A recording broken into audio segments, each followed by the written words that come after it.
British Spy Stories. Season 3. Official Denial. Episode 10.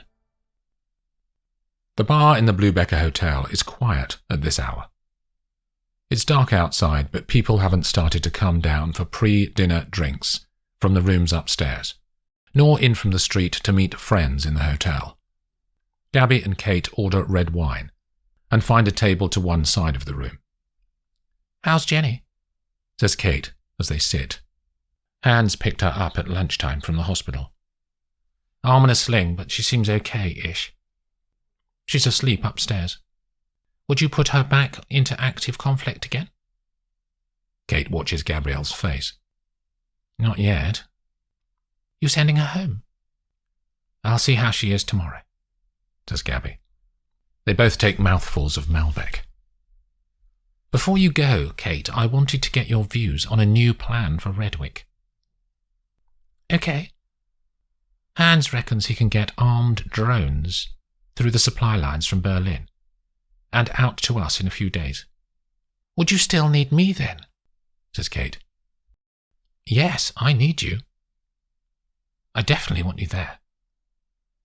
Out of the corner of her eye, Gabby is suddenly aware of someone approaching them.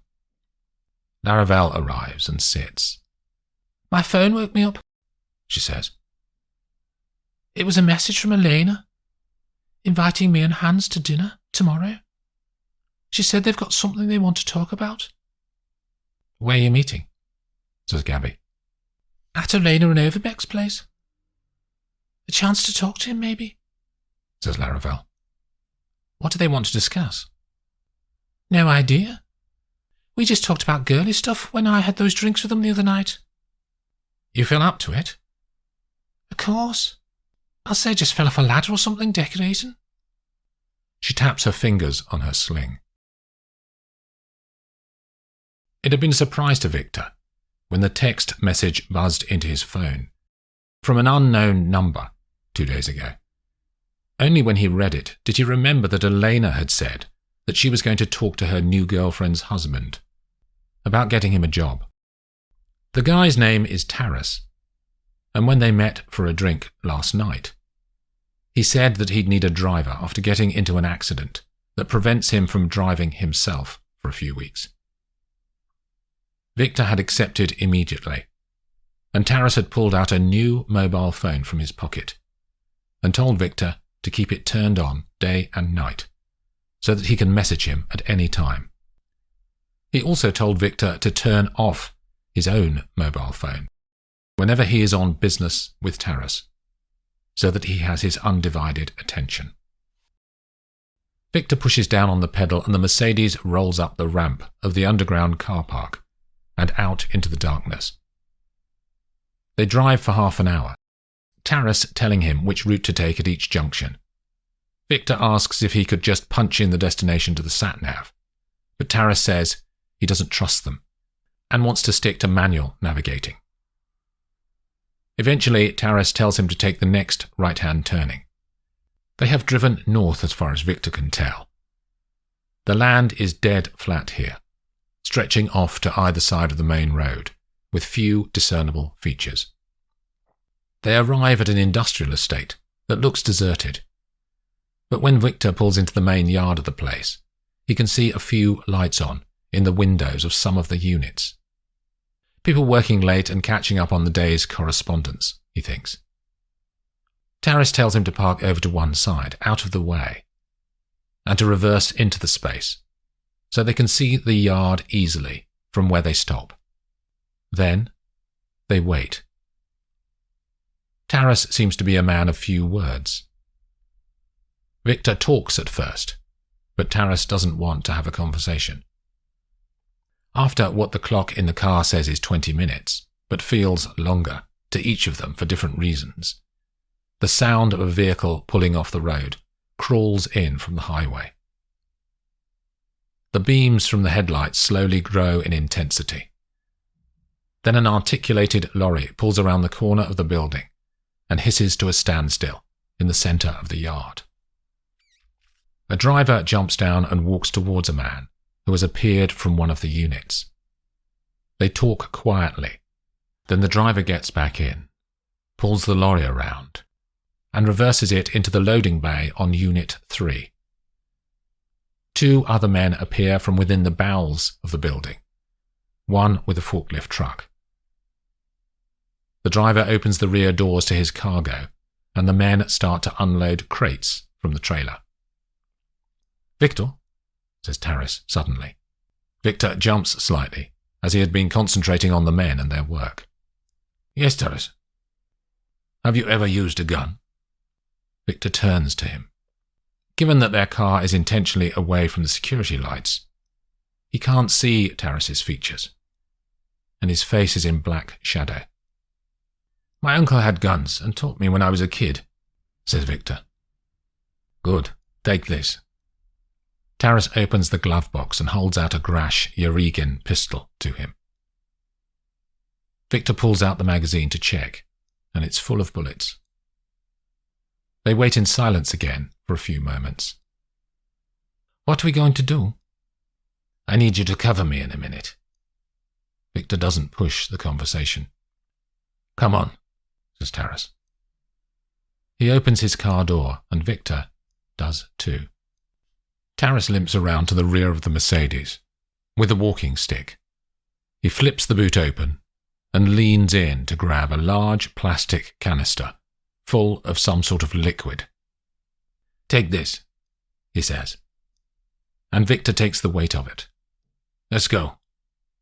They walk towards the lorry that pulled into the yard. "Give it to me," he says, and they exchange the canister. Taris puts it on the ground near the lorry and unscrews the top. Immediately, Victor can smell petrol. Taris struggles with the heavy container, and his stick falls to one side, but he ignores it. He starts to pour petrol over the tires and sides of the lorry. Victor is frozen to the spot. He doesn't know what to do. Taris pours the last of the petrol out and throws the canister away into the grass at the side of the warehouses. He reaches into his pocket, and Victor sees the flame from a cigarette lighter flare up in his hand and into the night. Taris drops the lighter, and instantly flames lick up the bodywork of the lorry and skim scarily along the side panels. "Come on," shouts Taris, and they start back to their car. Victor picks up the walking stick and offers it to Taris, but even with his stick he can only go so fast. They're only halfway back before the first shots ring out from the loading bay. The sound of shouting comes next. The men behind them are running. Taris tries to speed up, but the pain is too much and he cries out. Victor takes the man's arm over his shoulder and half supports and half drags Taris along. The men behind are gaining, and more shots are fired. They reach the car. Victor grabs Taris and pushes him inside. Then he runs around to the driver's door. The men are within 30 feet.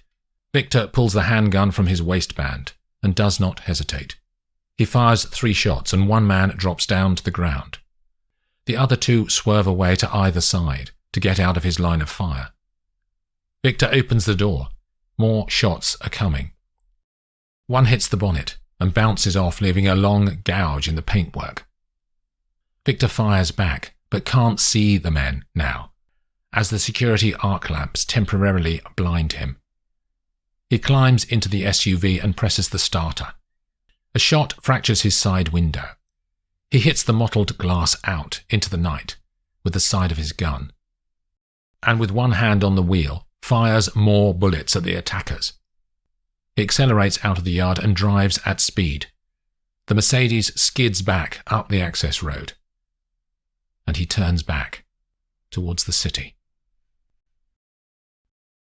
"Hi, come in," says Olena, after opening the door to the flat. Hans and Laravel step inside, their faces slightly flushed from walking in the cold air. "This is Dan," says Laravel, using Hans' new name from his cover life. Daniel Meyer was born in Bonn. He joined the German army at 17, the youngest age you can enlist. He served for 13 years and ended up in the 1st Panzer Division. Since he left a year ago, he's worked in private security, a term in Dan's case that covers a range of legal and illegal activity. "What happened to you, Sabrina?" says Nadia, when she sees Laravel's arm in a sling. They talk about the accident, and it breaks the ice. The flat is on the top floor of an old building, rented with furniture that is heavy and dark. Olena pours wine, and they sit and chat on sofas, either side of a large fire, burning logs. They move to a small dining table next to the window that looks out into a courtyard, formed by the surrounding building. Olena serves perkelt from a recipe that her mother used to cook when she was a child, and they talk about childhood and parents and food. After a pudding of Palaxinta crepes with cherries, they're all full and go back to the sofas with more wine. "No Victor tonight?" says Laravel, eventually, having assessed at what stage that question would not seem to be out of place. "Our men are out," says Olena. "Nadia's bloke gave Victor a job as a driver. Thank God. We need the money, to be honest." "What does Harris do?" says Hans. "Import-export," says Nadia.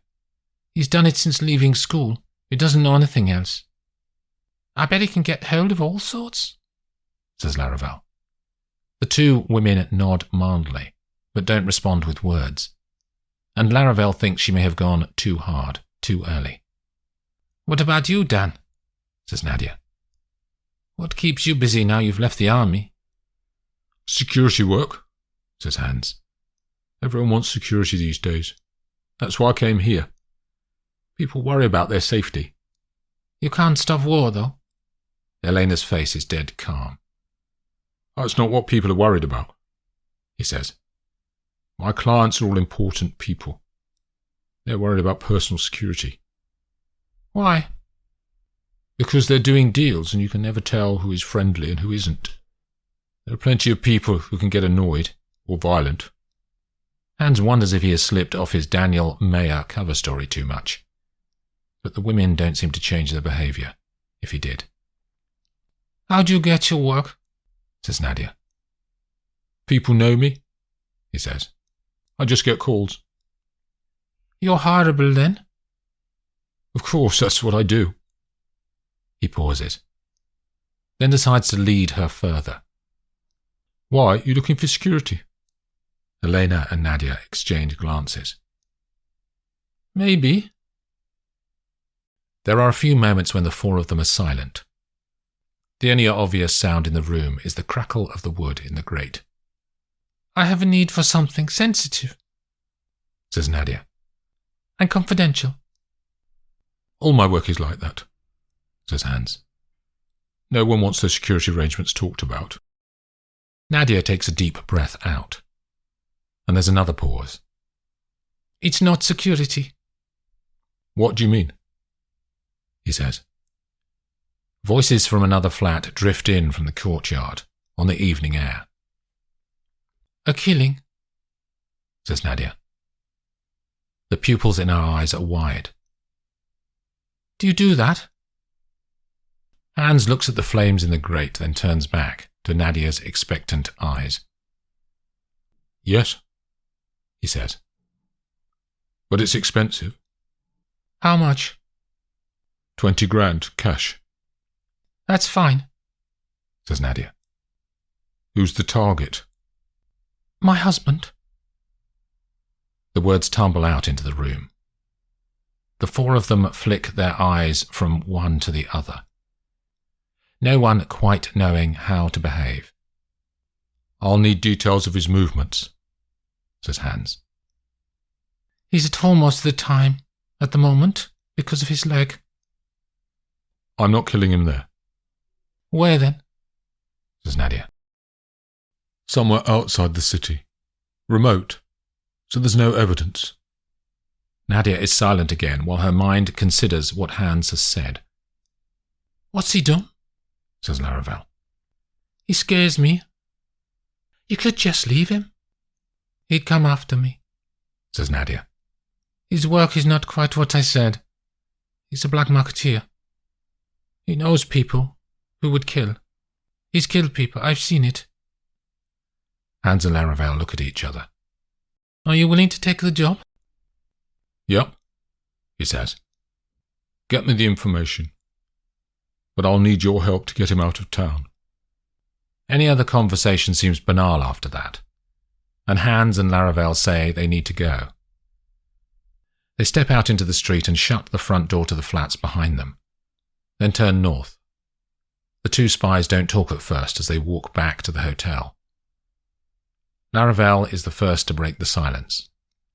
I wasn't expecting that. Nor me. We're not going to kill him, are we? I can't think that's any value to us, says Hans. But maybe we can get her out of the country. Laravel looks at him. Why, though? She's not an asset of any value to the British government. She's just the wife of a small-time criminal who realises she's got a shit life. Will it be a way to get closer to Overbeck? Says Hans. That's what we need to think about. It's Nadia's need to get rid of her husband, not Olena's. We should focus on Overbeck. They reach the hotel. The doors slide open and the warm air from the foyer escapes momentarily. And they disappear inside, before the glass glides back into place behind them.